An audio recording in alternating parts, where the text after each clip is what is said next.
అదే శాసన మండలిలో కల్తీ లడ్డు విషయంలో కల్తీ నెయ్యి అయితే కల్తీ జరిగింది అంటున్నారు కానీ వైసీపీ సభ్యులు చర్చకి పిలుస్తుంటే మాత్రం ఎవరు సిద్ధం కావట్లేదు. అదంతా ఒకవైపు అయితే, మరోవైపు బీజేపీ కూడా కల్తీ లడ్డు ఈ కల్తీ వ్యవహారంలో కూటమికి పూర్తిగా హ్యాండ్ ఇచ్చేసినట్టు కనిపిస్తుంది. ఎందుకంటే వారు ఇప్పుడు మాట్లాడలేదు దీని మీద. కూటమికి హ్యాండ్ ఇవ్వలేదండి, ఓన్లీ టీడీపీకి హ్యాండ్ ఇచ్చింది. టీడీపీకి హ్యాండ్ ఇచ్చింది. వాళ్ళు లడ్డూ కల్తీ గురించి ఎక్కడ ప్రస్తావించట్లేదు గతంలో కూడా.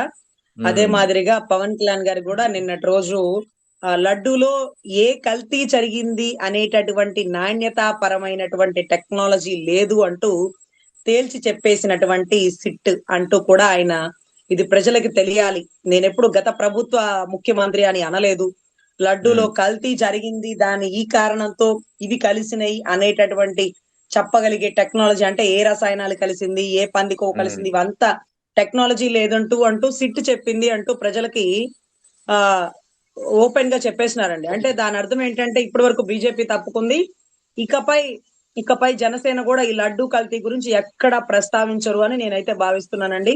అదే రకంగా హోమ్ మినిస్టర్ గారు కానీ, తర్వాత ఆయన ఎవరు అచ్చెన్నాయుడు గారు కానీ, పయ్యావుల కేశవ్ గారు కానీ, అదేదో హెరిటేజ్ లో వాళ్ళ వాటా షేర్లు ఏవో ఉన్నట్టు అవి దగ్గరుండి పడిపోతున్నట్టుగా వాళ్ళ శాఖలు వాళ్ళు వదిలేసి, అసలు మీకేం తెలుసు హెరిటేజ్ గురించి, వైష్ణవ్ డైరీ గురించి ఏం తెలుసు, మాకెందుకు తెలుసుకోవాల్సిన అవసరం మాకేమీ లేదే, మీకెందుకు చెప్పాల్సిన అవసరం మీకేమన్నా ఉందా? పోనీ ఆ హెరిటేజ్ గారు ఓనర్ ఏమన్నా చంద్రబాబు గారా, లోకేష్ గారా? కాదు కదా, భువనేశ్వర్ గారు, బ్రహ్మిణమ్మ గారు. వాళ్ళు బయటకు వచ్చాక మాట్లాడుకుంటారు. సెక్రటేరియట్ లో లేకపోతే అసెంబ్లీ సమావేశాల్లో మీ విలువైన సమయాల్ని వైష్ణవ్ డైరీ గురించి, హెరిటేజ్ డైరీ గురించో మీరు ఎందుకు మాట్లాడుతున్నారు? అందులోనూ ప్రెస్ మీట్ పెట్టి మరి హోమ్ మినిస్టర్ గారు ఆడబిడ్డల మీద జరుగుతున్న అన్యాయాలకో అఘాయిత్యాలకో వీటన్నిటి గారి గురించి, ఒరే తిక్కలోడా హెరిటేజ్ గురించి ఏం తెలుసు నీకు? హెరిటేజ్ ఎలాంటిదో తెలుసా, అలాంటిదో తెలుసా? మీకు ఎందుకమ్మా? మీరు హెరిటేజ్ కి శాఖ మంత్రా లేకపోతే హోం శాఖ మంత్రా? హెరిటేజ్ కి ఏమైనా మేనేజర్ పోస్ట్ ఏమైనా తీసుకున్నారా? 0.5% షేర్లు ఏమైనా మీ అందరికి ఉన్నాయా? షేర్లు పడిపోతున్నాయని వాళ్ళు గగ్గోలు పెట్టి ఢిల్లీ హైకోర్టు దాకా పోయి 100 కోట్లు పరువు నష్టం వేసుకున్నారు. అది వాళ్ళ పర్సనల్. మీరెందుకు మాట్లాడుతున్నారు? ప్రజలకి మీరెందుకు సమాధానం చెప్తున్నారు? మేము మిమ్మల్ని అడిగినామా? కాదే, వాళ్ళ ఓనర్లు ఉంటారు, వాళ్ళు వస్తారు బయటికి, అన్నిటికీ మీరే ముందుకు ఎందుకు వచ్చేస్తున్నారు? మిమ్మల్ని ముందుకు నెట్టేస్తున్నారా? దీంట్లో మీరు గమనిస్తే లోకేష్ గారు ఎక్కడా దీని గురించి ప్రస్తావన కూడా చేయలేదండి. హెరిటేజ్ అనే పదాన్ని వాళ్ళ అదృష్టం ఏంటంటే పవన్ కళ్యాణ్ గారు మాట్లాడేస్తారేమో అని భయపడిపోయాం, ఆయన కూడా దాని గురించి మాట్లాడలేదు.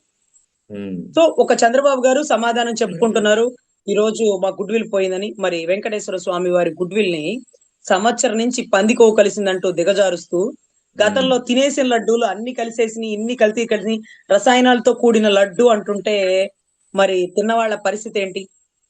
సో గతంలో అంత కలిసినప్పుడు మరి ఆధారం లేకుండా ఎలా మాట్లాడతారు? ఏదైతే ఎన్డీఆర్బి రిపోర్ట్ సంబంధించింది ఏదైతే ఉందో ఆ రిపోర్ట్ ని కోర్టు ఎవిడెంటరీగా కన్సిడర్ చేయదు కదా. అది కోర్టు తీసుకోమంటే తీసుకున్న శాంపిల్స్ కాదు కదా.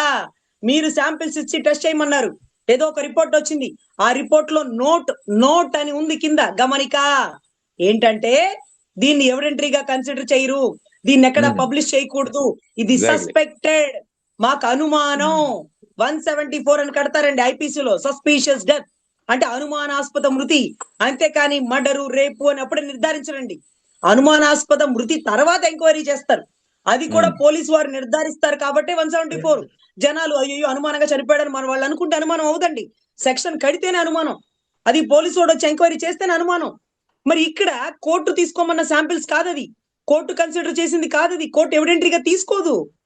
ఇట్లాంటి దాన్ని పేపర్లో చూసినాను పందికోవన్నారు, అరే ఎన్డీఆర్డీబీ రిపోర్టే చదువుతున్నాను, దేవుడు నాతో చదివిస్తున్నాడు. అరే చాలా దారుణం అండి. అసెంబ్లీలో వైవి సుబ్బారెడ్డి గారి భార్య బైబిల్ పట్టుకున్న విషయాన్ని ఫోటోతో సహా చూపిస్తున్న దృశ్యం చూస్తుంటే విలువలు ఎక్కడికి పడిపోయినాయి? విలువైన సమయం 5 నిమిషాలని మీరు దేనికి కేటాయిస్తున్నారు? ఆవిడ బైబిల్ పట్టుకుంటే అదేమన్నా నేరాలు ఘోరాల్లో నేరమా? అస్సలు సార్ అసెంబ్లీలో ఏదైతే ఆయన విజువల్ చూపించిన వీడియోని మొత్తం డిలీట్ చేయాలి సార్. మన గతంలో చిరంజీవి గారి విషయాన్ని డిలీట్ చేపించినాను చూడండి, బాలకృష్ణ గారు లేకపోతే ఆయన ఎవరో కామినేని గారు వీళ్ళందరూ మాట్లాడిన మాటను ఎందుకు డిలీట్ చేయించినాం?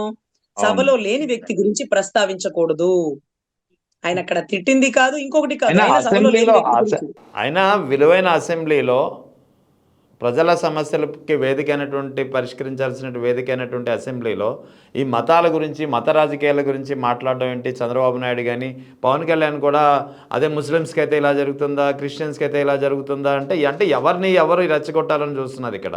సార్, మత విద్వేషాలు రెచ్చగొడితే హైందవ సామాజిక వర్గంలో కత్తులు పట్టుకొని యుద్ధాలు చేసిన యోధులే ఎక్కువ అండి. జై భవానీ, జై శివాజీ అంటూ మీరు ఆంధ్ర కోర్టులో అంటే లేకపోతే ఆంధ్ర అసెంబ్లీలో మీరు హైందవ ధర్మం గురించి మాట్లాడుతున్నారు, కానీ కర్ణాటకలో హైందవ ధర్మం గురించి మాట్లాడితే ఛత్రపతి శివాజీ మహారాజ్, శంభు మహారాజ్ వారసులు వచ్చేస్తారండి. వారసులు వచ్చేస్తారు. సో ఎందుకు ఇలా ఒకరికొకళ్ళు రెచ్చగొడతాం? మనం ఎలాగో వాళ్ళు అలాగే కదా. ఒకవేళ వాళ్ళ ప్రత్యేకమైనటువంటి చర్చిల్లో మన గురించి పరుష పదజాలం వాడుతుంటే దాని గురించి కంట్రోల్ చేపిద్దాం. మీరు మీ ధర్మాన్ని అంతే. గౌరవించుకోండి, కానీ మా ధర్మాన్ని ఎగ్జాక్ట్లీ. మీరు వ్యంగ్యపరచొద్దు, ఎగతాళి చెయ్యొద్దు, తప్పుగా మాట్లాడద్దు. ఇది బాగుంటది. మన అంతే. ధర్మాన్ని మనం కాపాడుకుంటాం. హిందూ ధర్మాన్ని కాపాడుతానంటే మిగతా ధర్మాలు ఎవరు కాపాడుతారు? రాజకీయ నాయకులు. సనాతన ధర్మాన్ని కాపాడింది ఆ ఎంతో మంది వివేకానందులో లేకపోతే రామకృష్ణ పరహంసలో, వీళ్ళందరూ రాజకీయాలకు అతీతంగా వాళ్ళు ఒక ఉద్యమంగా చేసినారు సార్. రాజకీయాల్లో అవును. ఉండి హైందవ ధర్మం గురించి చంపకూడదు సార్. ఆది శంకరాచార్యుడు కూడా సనాతన ధర్మాన్ని కాపాడుతానంటూ ఆయన ఒక ఒక ప్రత్యేకమైనటువంటి జమ్మూ కాశ్మీర్ నుంచి దేశంలో అన్ని ఏరియాలు తిరిగేసినారండి. అంటే హైందవ ధర్మ మత ప్రచారం, హిందూ మత ప్రచారం కోసం. వారు సనాతనులు, అంటే వారు సన్యాసులు. అంటే రాజకీయం ఒకటి, హైందవ ధర్మం ఒకటి. ఈవెన్ దో నిత్యం కాషాయం కట్టుకున్న యోగి ఆదిత్యనాథ్ గారు కూడా అన్ని ఓపెనింగ్లకి, అంటే హైందవ ధర్మంలో అన్ని ఓపెనింగ్కి వెళ్తారు, కానీ హిందూ ధర్మాన్ని కాపాడుకుందాం అంటారే కానీ నేను హిందూ ధర్మాన్ని మాత్రమే కాపాడుతానని చెప్పకూడదండి. నేను హైందవ ధర్మాన్ని కాపాడుతాను అంటే అంటే రాజుగారి చిన్న భార్య మంచిదంటే పెద్ద భార్య మంచిది కాదా అన్నట్టు ఉంటదండి. అవును. సో మనం ఎక్కడ ఆ ఓడింగ్ ప్రస్తావన చేయకూడదని నా ఉద్దేశం అండి. రాజకీయాన్ని రాజకీయంగా చేద్దాం. కులాల కుంపట్లొద్దు, మతాల చిచ్చులొద్దు. పరిపాలనలో ఏవి చేయలేకపోతున్నాం, ఎందుకు ఆగిపోతున్నాయి, ఎంతవరకు చేయగలుగుతున్నాం, ప్రతిపక్ష నాయకులు ఏం అడుగుతున్నారు, దేనికి సమాధానం చెప్తాం. ఇంతవరకు చేస్తే అసెంబ్లీ సమావేశాలు చాలా చక్కగా ఆ నియోజకవర్గ సమస్యల గురించి నడుస్తాయని నా ఉద్దేశం అండి.